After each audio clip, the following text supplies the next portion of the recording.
in collaborazione con FNP CISL Udine.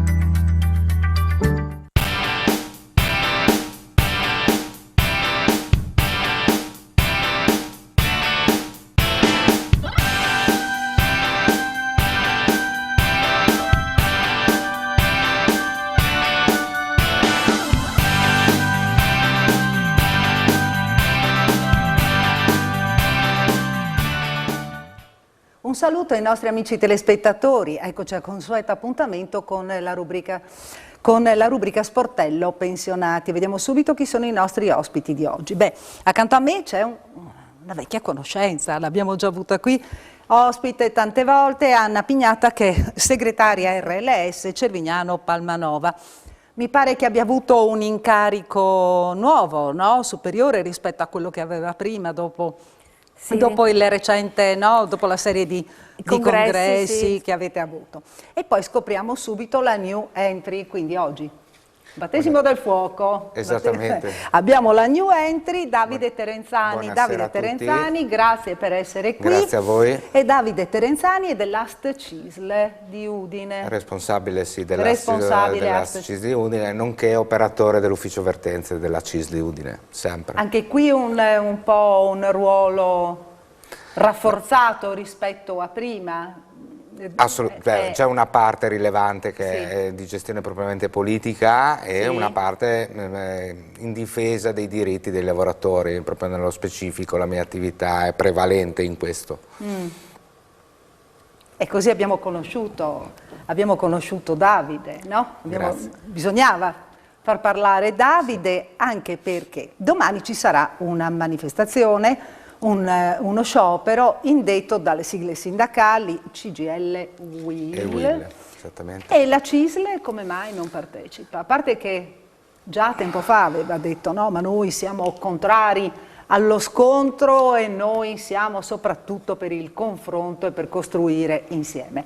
Ma vorrei capire un po' le motivazioni, no, direttamente da Davide. Credo che sia arrivato il momento della responsabilità della coesione anche delle parti sociali e quindi di come dire, generare un confronto nel tempo e che porti dei risultati alla nostra cittadinanza, alle persone che vivono nel territorio nazionale, al fine di contrastare quelle situazioni di crisi economiche che comunque ci stanno ancora coinvolgendo e anche rispetto a tutti i problemi che ha generato la pandemia.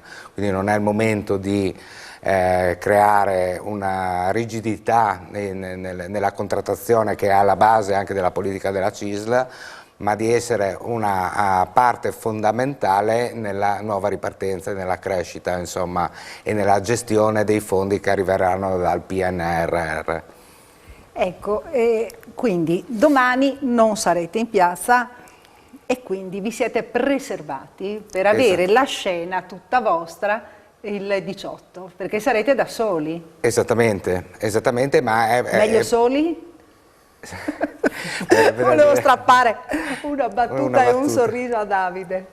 No, riteniamo opportuno passare questo messaggio di responsabilità da parte della nostra organizzazione sindacale, perché è il momento di lavorare seriamente al fine di mettere le basi appunto per la nuova ripartenza dell'Italia e anche della nostra regione, quindi credo che sia fondamentale continuare a partecipare ai tavoli della contrattazione e a collaborare con il governo per le politiche sociali, politiche industriali che possono determinare una nuova rinascita dello Stato Italia. Insomma. Ecco, proprio giorni fa il segretario della CGIL, no, Landini, ha detto con il governo non siamo riusciti a ottenere niente. Secondo voi, secondo Davide, com'è la posizione, la CISL in questo momento? Come si sta muovendo anche nei confronti del governo? Le risposte, ha avuto risposte? O siete sulla stessa linea, appunto, non avete ricevuto risposte come ha detto Landini per quanto riguarda la CGIL? No, anzi abbiamo ottenuto molto e stiamo continuando a lavorare per migliorare tutta una serie di criticità previste nel DEF, che chiaramente in questo momento qua è in fase di come dire, costruzione, di definizione, quindi non è ancora stato approvato, ma di fatto molte delle richieste delle parti sociali sono state accolte con favore dal governo Draghi. Si parla della riforma delle imposte sul reddito delle persone fisiche, no, che coinvolge tutti. Addirittura all'inizio si pensava solo i fondi destinati dal DEF venivano, come dire, convogliati solo a una fascia di persone, dei lavoratori dipendenti. Con le richieste della CISL questo benefit fiscale, questa riduzione dell'imposta fiscale sul lavoro dipendente è stata estesa ai pensionati come alla partita IVA, e cercheremo di allargare e migliorare sempre di più queste situazioni di potere economico della platea, no, che potrà beneficiare di queste agevolazioni. Sono state messe anche in campo ulteriori fondi per la formazione, per lo sblocco lo sblocco e quindi la possibilità da parte della pubblica amministrazione di assumere delle persone che poi verranno destinate, insomma, nei comparti di maggior criticità come la sanità, ma anche, mi viene da pensare,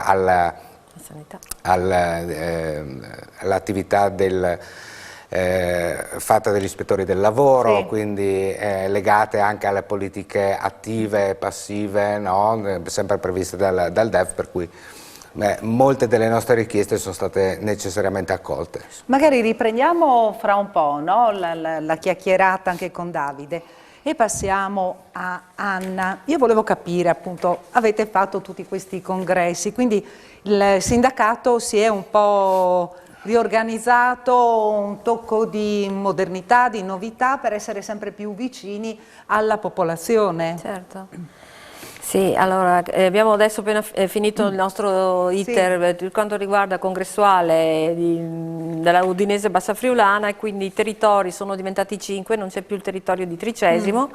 E quindi siamo stati eletti i 5 coordinatori segretari dei vari territori, quindi io sono di nuovo Cervignanese Palmarino, c'è San Giorgio Latisana, poi c'è il territorio di Codroipo, il territorio di Cividale e quello dell'Udinese, dell'Udinese. E quindi ci siamo riorganizzati, quindi avendo anche più forza come territori.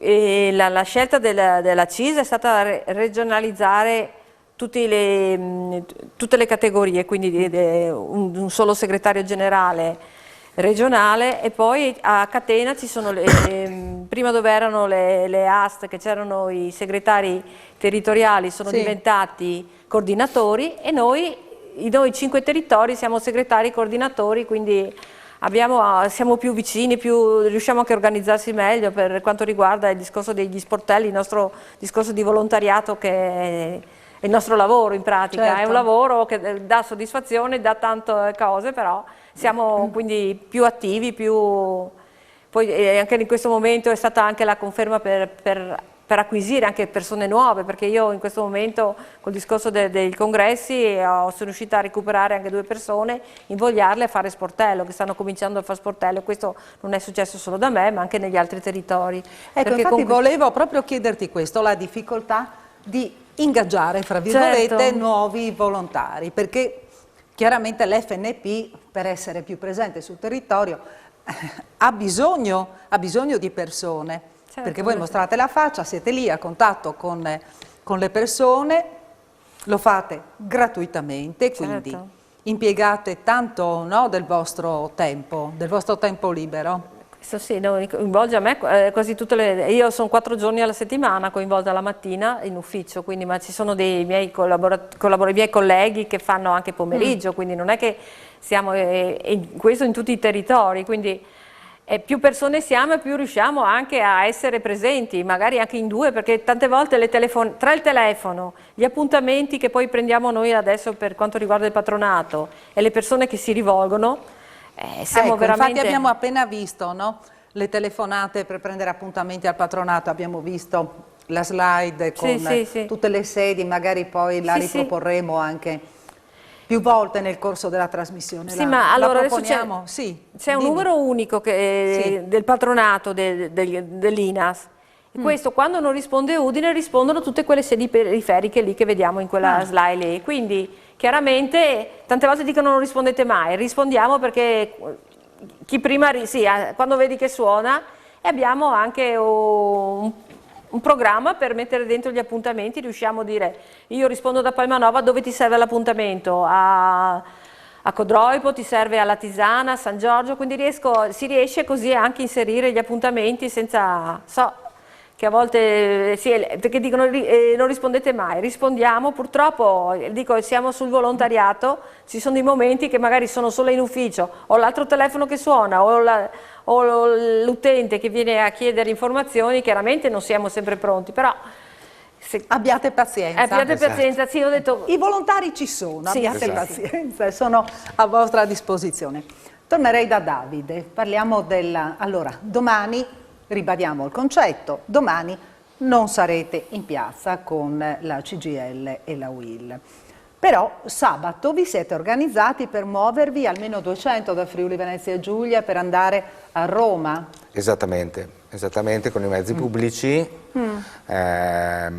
quindi vorrei estendere a tutte le persone di buon senso che chi vuole partecipare anche attivamente a questa iniziativa, io gli sarei grato. Credo che sia un'organizzazione sindacale, non è nient'altro che la rappresentanza delle persone, per cui noi in prima linea ci esponiamo e cerchiamo di dare delle soluzioni, ma anche il coinvolgimento delle persone è allo stesso modo una partecipazione attiva fondamentale, ed è propriamente di responsabilità, come ha detto il nostro segretario generale nazionale Luigi Sbarra. Quindi io più siamo meglio è. Sì, più siamo meglio è, però attenzione, non si creano assembramenti, adesso non è il momento, no, certo, no? E quindi certo, nel pieno rispetto delle norme contro la Covid. pandemia, certamente. Quindi andrete a Roma per la prima volta, perché mi pare che in passato vi organizzavate facendo corriere apposta, invece adesso tutti in aereo? Allora, è stata una scelta dovuta... Sabato volate a Roma. Esattamente, vogliamo a Roma, ma per essere presenti fino dall'inizio della mattina fin dalla mattina, e anche i costi, questa volta il costo dell'aereo era inferiore rispetto ad altri mezzi di trasporto che tutti pensano siano molto più economici. Sì, quindi vi è convenuto prendere. Esattamente. Magari poi scendiamo anche nei particolari tecnici dell'organizzazione, anche perché se c'è qualcuno dell'ultimo momento, però avrete già prenotato tutti i posti. No, abbiamo già prenotato anche per le norme contro la pandemia. Quindi, ne parliamo fra un attimo perché dobbiamo andare in pausa. E comunque ricordo ai nostri amici telespettatori che se vogliono a questo punto possono intervenire 0432 573517 per le telefonate in diretta, oppure inviare sms, solo sms al 351 570 5687. Ci vediamo fra poco, rimanete con noi.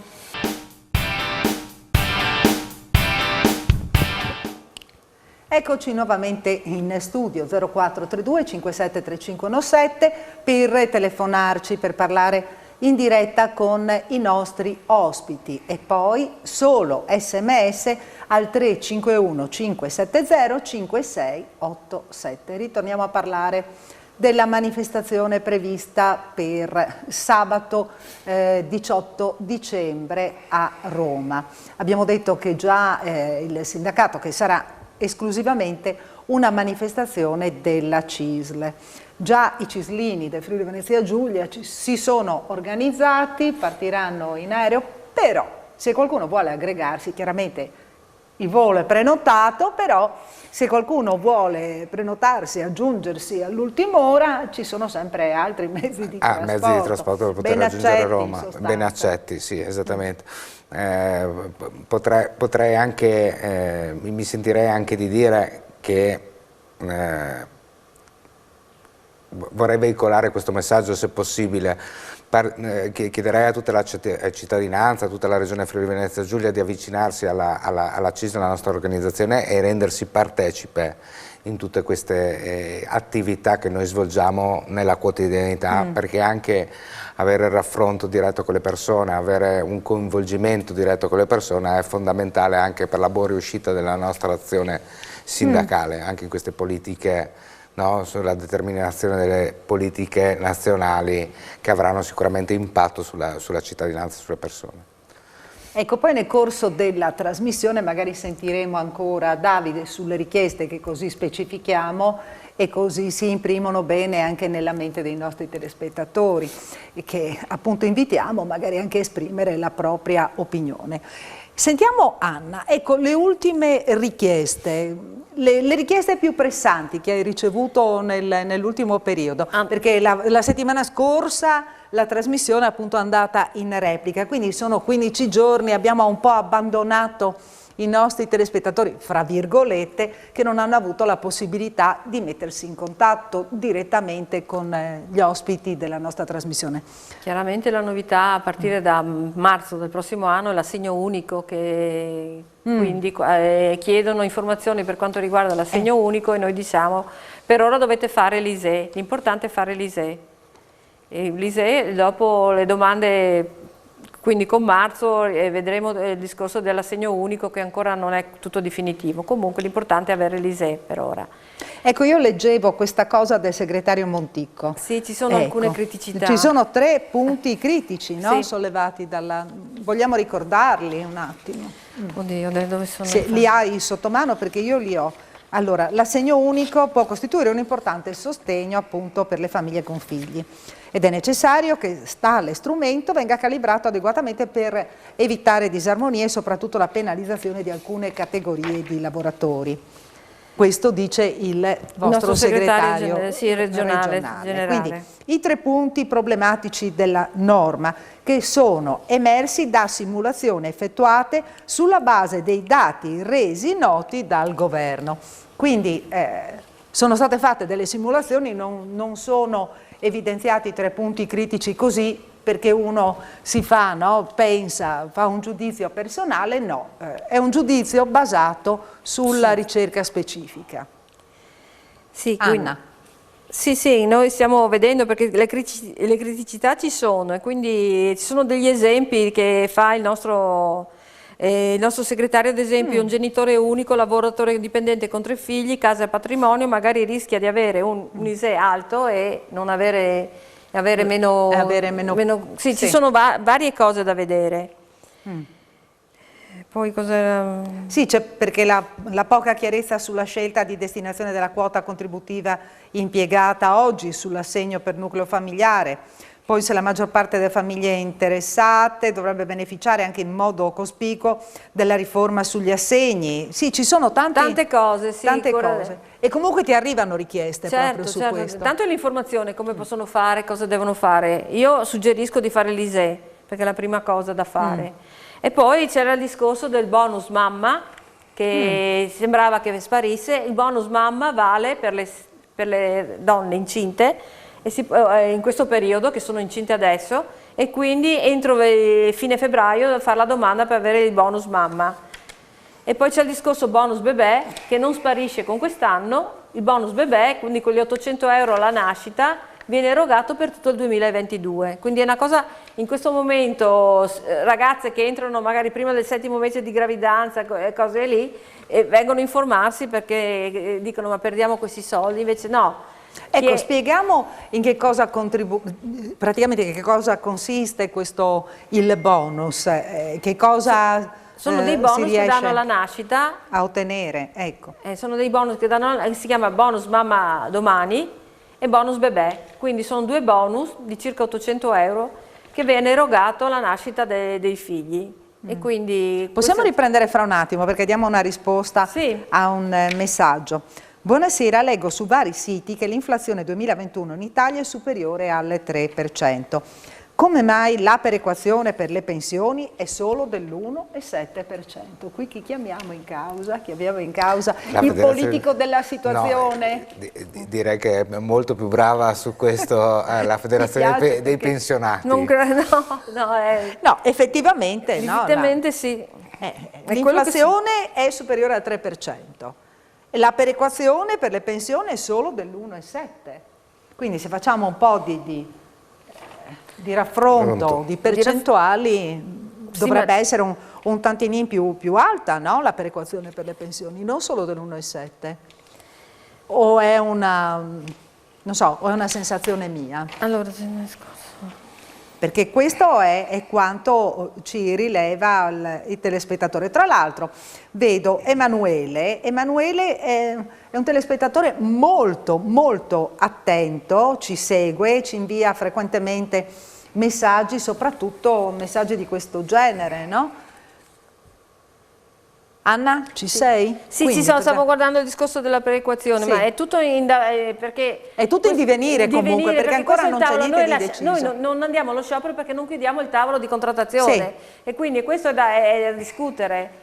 Da prima non c'era questo discorso dell'1,7, siamo riusciti a tenere questo, però il tavolo è ancora aperto, quello che decide la CISL in questo momento, di ancora la discussione, non andare allo sciopero subito. Non è il momento, noi è un ragionamento che fa la CISL. In questo momento fare sciopero con tutte le criticità, con tutti i problemi che ha l'Italia, quindi noi abbiamo tutti i nostri punti che non so se ci sono nelle slide, quindi che cosa chiediamo, cosa stiamo trattando al tavolo, e quindi chiudere, andare allo sciopero così per noi in questo momento non è una cosa... Quindi anche la perequazione, l'importo per quanto riguarda la perequazione non è ancora quello definitivo, perché se ancora tutta la discussione... C'era la slide di quanto dicevano loro. È in itinere, no? E non trovo le slide, eccole qua. Ecco, magari tanto che tu cerchi io parlo con Simone, con Davide, chiedo scusa.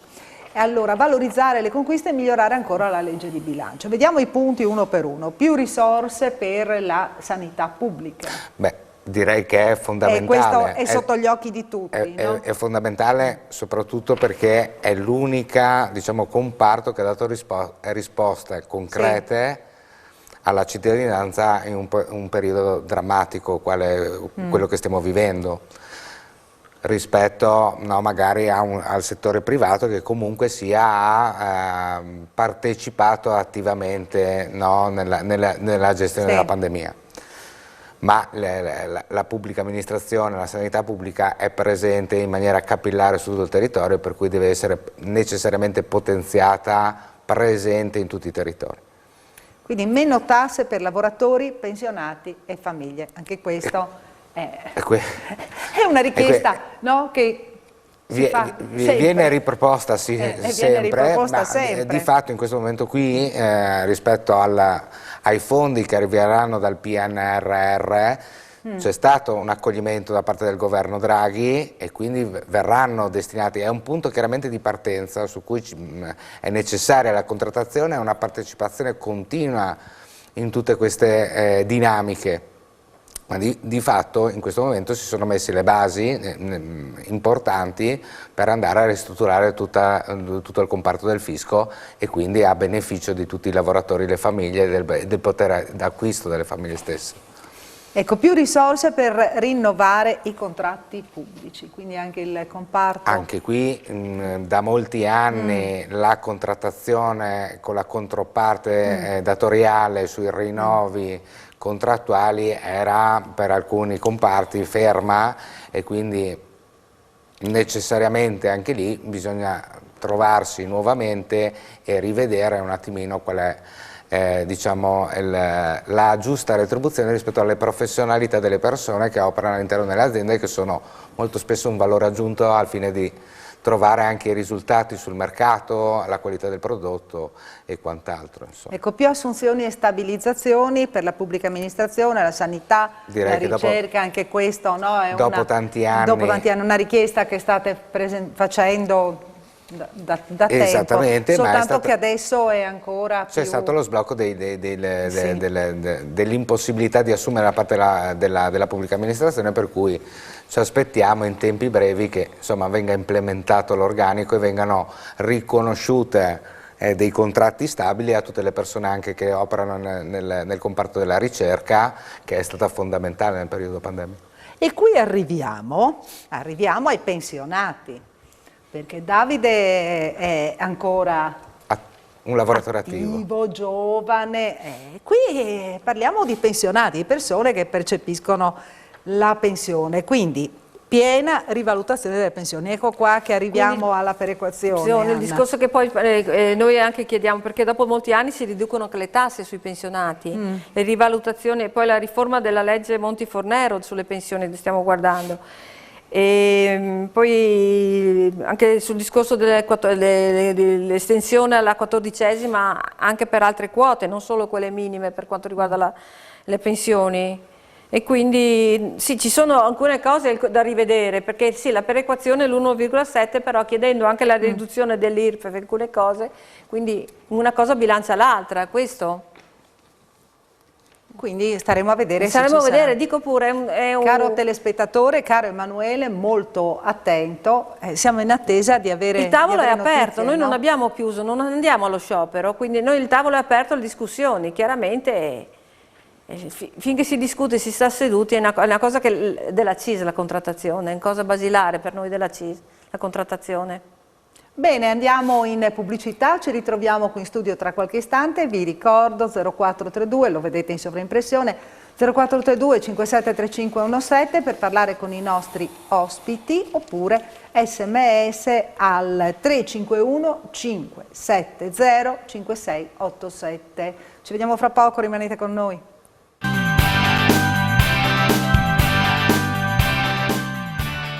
Eccoci nuovamente in studio. Anna mi stava parlando perché ogni giorno raccoglie testimonianze, raccoglie problematiche. Effettivamente sono tante le persone con problematiche molto serie.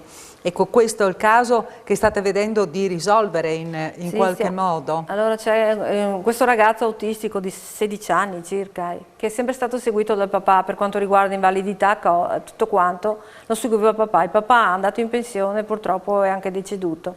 La mamma povera si rivolge a noi qualsiasi cosa, perché dice prima era tutto mio marito che seguiva tutto il discorso burocratico per quanto riguarda pensione e quant'altro, e adesso lei viene lì e dice sempre aiutatemi, sto ragazzo ha purtroppo una disabilità anche abbastanza pesante, anche poco difficile da gestire, perché e quindi voi come state facendo adesso? Cosa fate? La seguiamo, lei si rivolge a noi spesso, anche adesso col discorso della reversibilità, il ragazzo ha preso dei soldi in più nella pensione e quindi li deve restituire. Anche l'altro giorno ci ha chiamata come può fare, come non può fare, ma già il fatto che viene lì a parlare, sì, mi aiuta molto. Sul bagnato, sì, difatti dice meno male che ci siete voi che ci date una mano.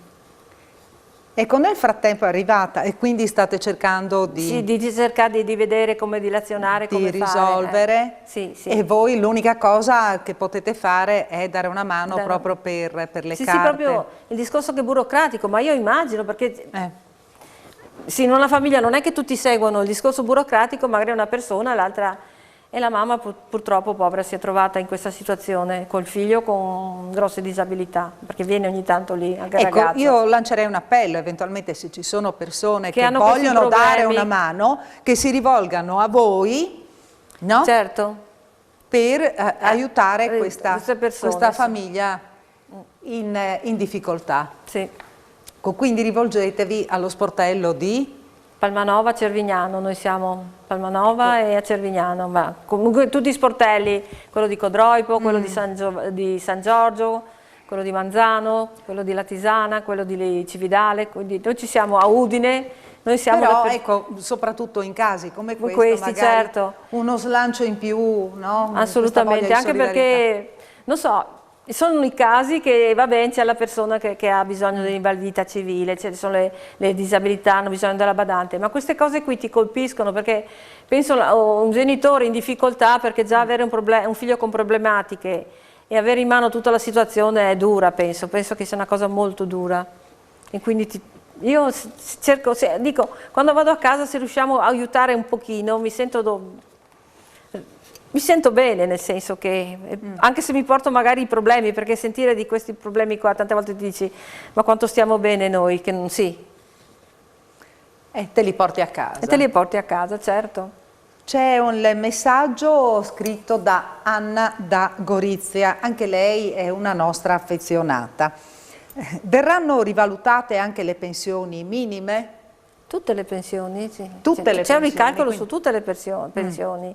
Anche le pensioni minime, lei a suo tempo ha 700 euro, no? Circa, e quindi almeno sì, c'era un ricalcolo, anzi, sì. C'era un ricalcolo soprattutto anche sulle pensioni minime. Quindi c'è sì. una... Però non possiamo parlare di cifre, di numeri, perché chiaramente, come stavo dicendo, il tavolo è aperto, quindi vedere, sì, dare numeri che ancora non è definitivo non si può. E abbiamo detto che ci sono tanti i punti per i quali la CISL scenderà in piazza il 18 di dicembre, però ci sono anche, per questi punti affrontati dal sindacato, ci sono anche dei primi risultati, perché ad esempio l'opzione donna mantenuta a 58 anni per le dipendenti e 59 per le autonomi, quindi l'allargamento dell'APE sociale, conquistato il tavolo di confronto per cambiare la legge Fornero. Ecco, quindi qualcosa... L'opzione donna doveva finire con quest'anno, almeno abbiamo ancora un anno di tempo, ancora per tutto il 2022 c'è ancora l'opzione donna e quindi non è detto che si venga cancellata in definitiva.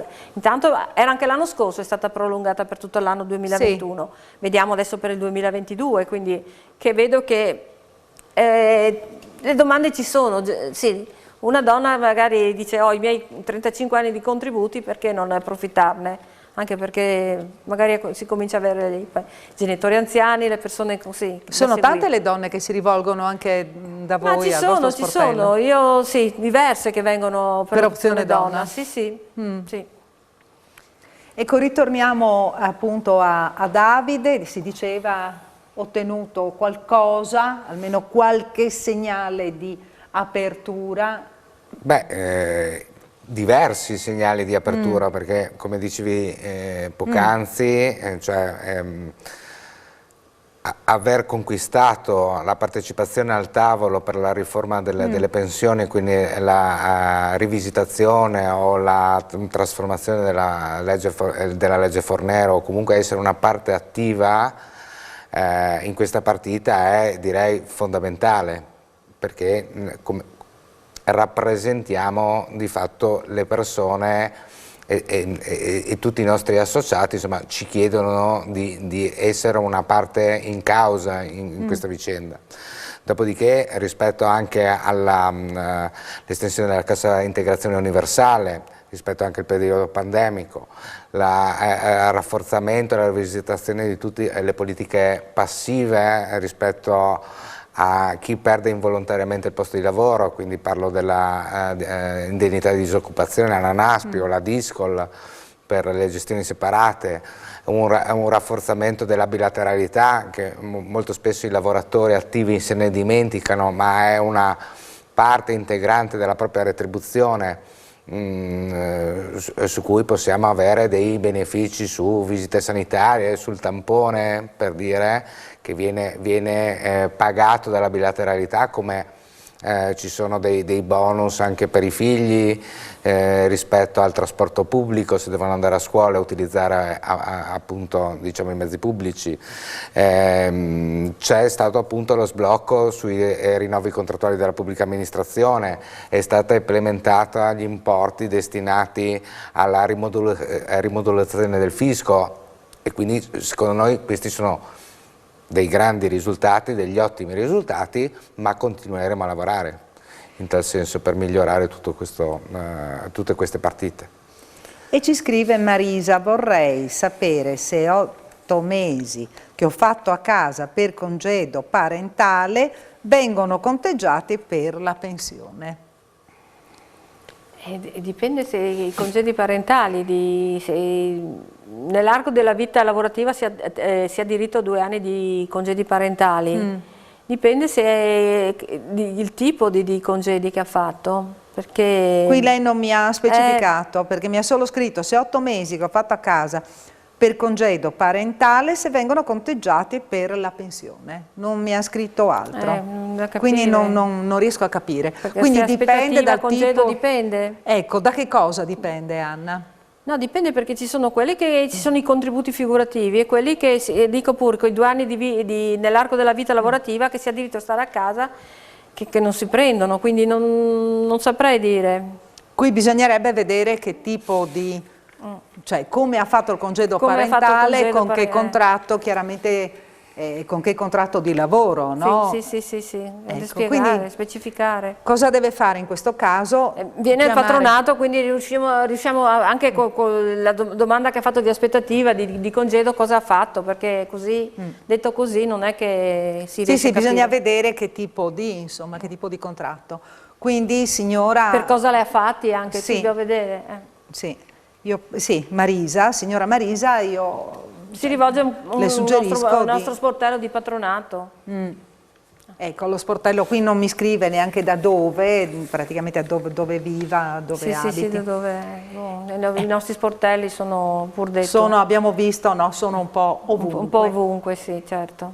E siamo giunti quasi al termine di questo appuntamento, vediamo se riusciamo appena in tempo velocemente a dare risposta.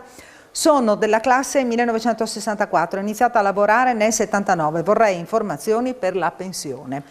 64-79, dobbiamo fare un po' di calcolo. Ma è maschio o femmina? È ancora, ha iniziato a lavorare nel 79. 79, quindi sono 30... dipende. Dipende. Nel 79 un po' di calcolo. Possono essere 42, però dipende dall'età, dipende da quanti contributi. Se è stato continuativo, se ha pagato sempre i contributi, perché sì, facile dire. Perché dovrebbe esserci adesso, no? Certo. Perché 42 anni e 10 mesi se è un maschio, 41 anni e 10 mesi se è una donna, però bisogna vedere se è stato sempre tutto versato i contributi continuativi. Se ha avuto disoccupazione, a parte che se disoccupazione ci sono anche i contributi. Bisogna vedere un po' tutto un insieme. È un calcolo che deve fare rivolgendosi nei nostri patronati. Ecco, qui c'è anche un messaggio del signor Ottavio, ma dobbiamo chiudere. Signor Ottavio, abbia pazienza, le rispondiamo nella prossima puntata. Ringrazio Davide Terenzani, Grazie che abbiamo detto new entry, speriamo di averla ancora in trasmissione, e Davide Terenzani, Ast CISL di Udine, e ringraziamo Anna Pignata, segretaria RLS Cervignano Palmanova. Grazie per averci seguito, ci vediamo la prossima settimana, mercoledì, sempre in diretta alle 18:15. Arrivederci.